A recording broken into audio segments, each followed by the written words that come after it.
Ha ra ra ra ra ra yo yena na ma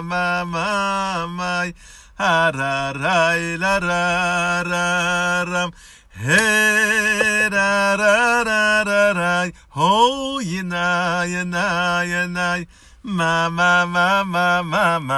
ma ho la ra le Chaim Velivracha. Et donc aujourd'hui c'est Yud Bet Yud Gimel Tammuz, donc on va prendre la dose.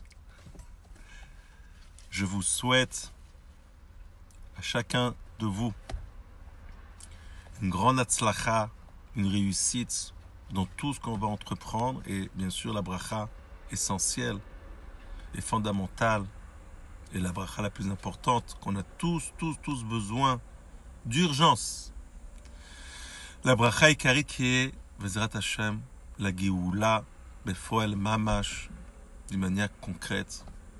Et aujourd'hui, se dévoile davantage cette lumière-là de Géoula. Comme on sait que Yud Bet Yud Gimel Tammuz, c'est pas seulement des miracles qu'il y a eu au passé, mais ces miracles-là, c'est l'ouverture de d'autres miracles encore beaucoup plus grands, jusqu'aux miracles qui dépassent vraiment les dimensions floues, même des miracles et des prodiges qu'il y a eu à la sortie d'Égypte, parce que là, c'est lié avec les miracles de la Géoula Amitit Ve'ashlema. Donc, quel que soit là où on se trouve, là où on est confronté, dans quel stade obscur on peut se trouver, quel que soit le domaine où ça se trouve, il faut savoir que ça ne change rien du tout. Ça ne change rien du tout, même si on voit, on s'aperçoit, a priori avec un raisonnement logique et rationnel, qu'il n'y a pas d'issue, il n'y a pas une porte d'ouverture pour sortir de ce qui nous accable, si c'est dans le domaine de la parnassa, si c'est dans le domaine de l'echino des enfants, si c'est dans le domaine du shalom bait, dans tous les détails de la vie. Le Rabbi nous dit, même si Alpi Teva, on voit qu'a priori, c'est foutu, c'est à l'eau comme on dit. Alors ça ne change rien du tout. Parce que nous, on n'est pas lié avec les limites de la Teva, avec les limites de la nature. On est lié on est attaché au Rebbe.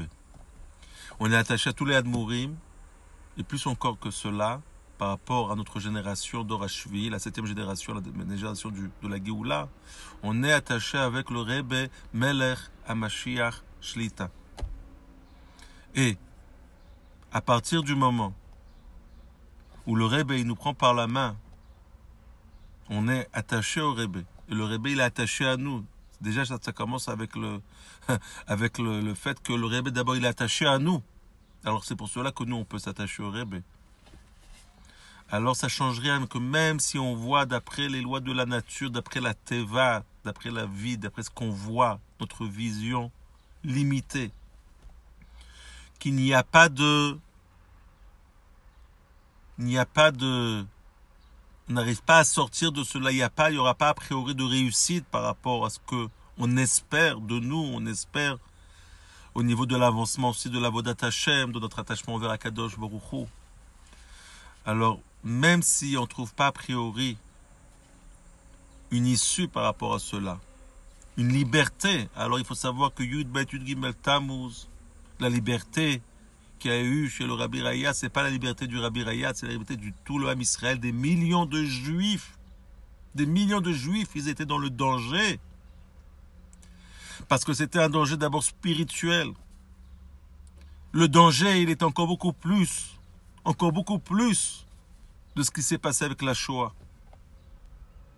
Parce que là-bas, c'est ce qui s'est passé avec le Rabbi Raya, c'est des centaines de millions de juifs qui étaient Bessakana. Et c'est ce qui a entraîné, grâce à cette victoire-là, qu'après les juifs de Russie vont pouvoir accomplir Torah mitzvot dans toute la liberté, sans être accablés et oppressés.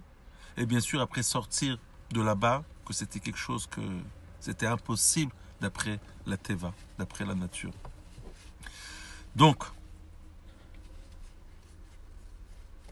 Déjà, premièrement, Baruch Hashem, qu'il y a des jours comme Yud Bet Yud Gimel Tammuz, et ça nous donne vraiment de l'espérance. Ça vient renforcer chez nous le bitachon, la émouna envers Hashem, que ça change rien du tout. Ça change rien du tout de quelle manière mon intellect y maîtrise les choses par rapport à ce qu'il se passe. Et que même si j'arrive pas à comprendre et de voir comment je vais réussir à avoir la victoire de tout ce que j'entreprends, alors il faut savoir que la victoire, ça ne vient pas de nous-mêmes.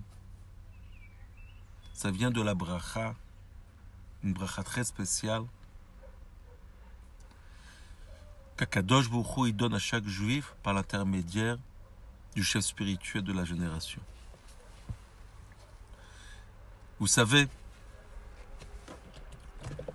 le Rabbi Rayatz,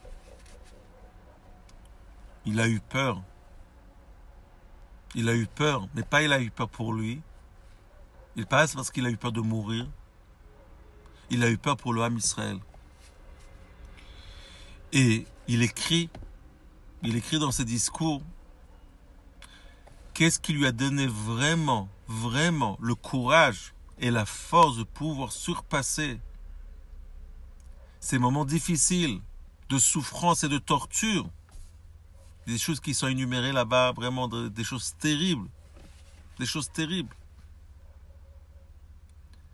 Qu'est-ce qui lui a donné la force vraiment de surpasser cette peur et ce danger, de faire venir la Géoula et de vaincre les ennemis, tout ce qui était opposant à la Torah d'une manière générale, à la Torah Chassidout, par le fait même qu'à Rosh Hashanah, la même année, quand il a dit un discours chassidique, alors il a fait rentrer à l'intérieur de son Mahamar un morceau de l'Ashgara pratique qui parle de la providence divine, comment tout vient d'Hachem, et bien sûr d'après la vie du Baal Shem Tov. C'est ça qui l'a sauvé. Et le Rabbi pose la question suivante.